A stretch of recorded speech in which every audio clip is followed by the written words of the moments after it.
ಸ್ನೇಹಿತರೆ, welcome back to my YouTube channel. ಬನ್ನಿ ಇವತ್ತಿನ ನಂದಗೋಕುಲ ಸಂಚಿಕೆಯಲ್ಲಿ ಏನಾಗುತ್ತೆ ಅಂತ ನೋಡ್ಕೊಂಬರೋಣ. ಹಿಂದಿನ ಸಂಚಿಕೆಯಲ್ಲಿ ಅಮ್ಮನ ಬಾತ್ರೂಮ್ ಕರ್ಕೊಂಡು ಹೋಗಿರ್ತಾನೆ ಅಲ್ವಾ, ಆಯ್ತಾ ನಾಳೆಯಿಂದ ನೀನೇ ರೂಢಿ ಮಾಡ್ಕೋ ಅಂತ ಹೇಳ್ತಾನೆ. ಸರಿ ಆಯ್ತು, ನಾಳೆಯಿಂದ ನಾನೇ ಹೋಗ್ತೀನಿ, ಧೈರ್ಯ ಮಾಡಿ ಗುಡ್ ಗರ್ಲ್ ಅನ್ಸ್ಕೊತೀನಿ ಅಂತ ಹೇಳಿ ಒಳಗೆ ಹೋಗ್ತಿರ್ತಾ ಅಷ್ಟರಲ್ಲಿ ಕರೆಂಟ್ ಹೋಗ್ಬಿಡುತ್ತೆ. ವಾಪಸ್ ಬಂದು ಒಳಬರ ಮೇಲೆ ಬೀಳ್ತಾಳೆ. ಅಯ್ಯೋ ನನ್ನ ಪಾರ್ಸಲ್ ಜೀವಂತ ಆಗಿದೆಯಾ ಇಲ್ಲ ನಾಳೆ ಚೆಕ್ ಮಾಡಿಸ್ಕೋಬೇಕು, ನಡಿ ಕೋತಿ ಅಂತ ಹೇಳಿ ಒಳಗಡೆ ಕರ್ಕೊಂಡು ಹೋಗ್ತಾನೆ. ಪ್ರಿಯಾ ಬೆಳಗ್ಗೆ ಎದ್ದು ಪೂಜೆ ಮಾಡ್ತಾಳೆ. ಗಿರಿಜಾ ಬರ್ತಾಳೆ. ಇವತ್ತು ನೀನೇ ಪೂಜೆ ಮಾಡಿದೆ ಅಂತ. ಹೌದು ಅದೇ, ಇನ್ಮೇಲೆ ನಾನೇ ದಿನ ಪೂಜೆ ಮಾಡ್ತೀನಿ.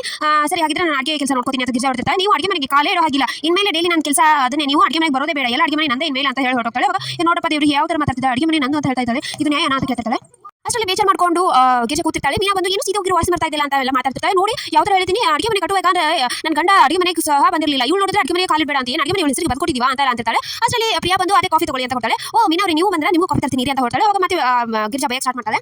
ಅಡುಗೆ ಮನೆಗೆ ಬರಬೇಡಾನೆ ಅಂತ ಎಷ್ಟು ಇದರಿಂದ ಹೇಳ್ತಾಳೆ ಅಂತ ಬೈತಿರ್ತಾಳೆ. ಅಷ್ಟರಲ್ಲಿ ಪ್ರಿಯಾ ಮೀನಾ ಕಾಫಿ ತಗೊಂಡು, ಓ ಅದೇ ನೀವು ಇನ್ನೂ ಕೊಡ್ತೀವಿ, ನಿಮಗೆ ಬೇರೆ ಬಿಸಿ ಮಾಡ್ಕೊಂಡು ಬೇರೆ ತರ್ತೀನಿ, ಇದನ್ನ ನಾನೇ ಆಮೇಲೆ ಬಿಸಿ ಮಾಡ್ಕೊಂಡು ಕೊಡ್ತೀನಿ ಅಂತ ಹೇಳಿ ಹೊರಡ್ತಾಳೆ. ಆಮೇಲೆ ತಾವು ರೂಮಲ್ಲಿ ಓದ್ಕೊತಿರ್ತಾಳೆ. ಅಷ್ಟರಲ್ಲಿ ಸುಂದರ ಬಂದು ತಗೊಳ್ಳಮ್ಮ ಇದನ್ನ, ಏನು ಮಾವ ಇದು ಅಂತ ತಕ್ಷಣ ಒಡವೆ ನಿಮ್ಮ ಅಮ್ಮಂದು ಅಂತ. ಹೌದಾ, ನಮ್ಮ ಅಮ್ಮ ಕ್ಷಮಿಸ್ಬಿಟ್ಟ, ನಾನು ನಮ್ಮ ಅಮ್ಮ ಮಾತಾಡ್ಸ್ಬೇಕು ಅಂತ ಹೇಳ್ತಾಳೆ. ನಿಮ್ಮ ಅಮ್ಮ ಕ್ಷಮಿಸಿಲ್ಲ, ಆದರೆ ಒಡವೆಯನ್ನು ಕೊಟ್ಟಿದ್ದಾರೆ ಅಷ್ಟೇ, ನೀನು ಬೇಜಾರು ಮಾಡ್ಕೋಬೇಡ, ಒಂದಲ್ಲ ಒಂದಿನ ಕ್ಷಮಿಸ್ತಾರೆ ಅಂತ ಹೇಳಿ ಸುಂದರ ಹೊರಡ್ತಾನೆ. ಅಷ್ಟರಲ್ಲಿ ಅಲ್ಲಿಗೆ ಗಿರಿಜಾ ಬರ್ತಾಳೆ. ಏನೇಮೋ ಇದು ಏನೆಲ್ಲ ಇದು ಅಂತ, ಅಮ್ಮ ಕೊಟ್ಟಿರೋ ಒಡವೆಗಳು ಅಂತ ಹೇಳ್ತಾನೆ. ಹುಡುಗ ತಗೊಂಡೋಗಿದ್ದಾನಲ್ಲ ಮತ್ತೆ ಇವೆಂತ ಒಡವೆ, ಇವು ಅಮ್ಮನ ಒಡವೆ, ಓ ಅಮ್ಮ ನೀನು ನೋಡು ಎಷ್ಟೊಂದು ಕಾಜಿಟ್ಟಿದ್ದಾರೆ, ನಿನ್ನ ಮೇಲೆ ಕ್ಷಮಿಸ್ತಾರೆ, ನೀನು ಬೇಜಾರು ಮಾಡ್ಕೋಬೇಡ ಅಂತ ಹೇಳಿ ಗಿರಿಜಾ ಸಮಾಧಾನ ಮಾಡ್ತಾಳೆ.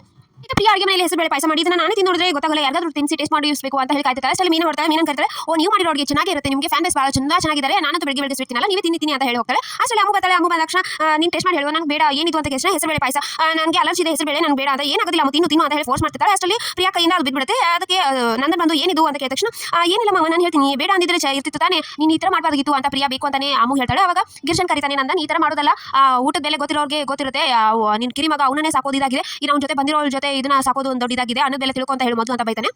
ಅಮ್ಮ ನಾನು ಬೇಡ ಅಂದೆ ಮಾವ, ಆದ್ರೂ ಅವ್ರು ಅತ್ತೆ ಮಾಡಿದ್ರು ಕೈ ಸರ್ ಬಿತ್ತು ಅಂತ ಹೇಳಿದ್ರು, ನನ್ನ ಕೇಳಿಸ್ಕೊತ ಹೋಗ್ಬಿಡ್ತಾನೆ. ಆಮೇಲೆ ಅಮ್ಮ ಬಂದು ಗಿರ್ಜಾ ಹತ್ರ ಅತ್ತೆ ಬೇಕು ಅಂತ ಮಾಡಿಲ್ಲ, ಅತ್ತೆ ಕೈ ಸರ್ ಬಿತ್ತು ಅವ್ರದೇ, ನಾನು ಬೇಡ ಅಂದೆ ಅಂತ ಎಲ್ಲ ಹೇಳ್ತಾಳೆ. ಅವಾಗ ಪ್ರಿಯಾ ನೋಡು ನಾನು ಹೇಳಿದ ತಕ್ಷಣ ನೀನು ಒಂದು ಟೇಸ್ಟ್ ಮಾಡಿದ್ರೆ ಇಷ್ಟೆಲ್ಲ ಆಗ್ತಾನೆ ಇರಲಿಲ್ಲ, ನೀನು ನೋಡಿದ್ರೆ ಬೇಜಾರು ಅನಿಸ್ತಾ ಇದೆ, ಪಾಪ ಅನಿಸ್ತಾ ಇದೆ ಅಂತ ಬೇಕು ಅಂತಾನೆ ಪ್ರಿಯಾ ಹೇಳ್ತಾಳೆ. ಆಮೇಲೆ ಸೂರ್ಯಕಾಂತ್ ಮನೆಯಲ್ಲಿ ಎಲ್ಲರೂ ದೇವಸ್ಥಾನಕ್ಕೆ ಹೊರಡ್ತಿರ್ತಾರೆ. ಅವಷ್ಟರಲ್ಲಿ ಕಲಾ ಅವ್ರ ಅಮ್ಮ ಬರ್ತಾರೆ. ಏನು ದೇವಸ್ಥಾನಕ್ಕೆ ಹೋಗ್ತಾ ಇದ್ದು, ಒಂದು ವಡೆನೂ ಹಾಕೊಂಡಿಲ್ವಲ್ಲ ಯಾಕೆ ಅಂತ ಸೂರ್ಯಕಾಂತ್ ಕೇಳ್ತಾನೆ. ಲಾಕರಲ್ಲಿ ಇದೆ ಸರಿ ಅದು ಅಂತ.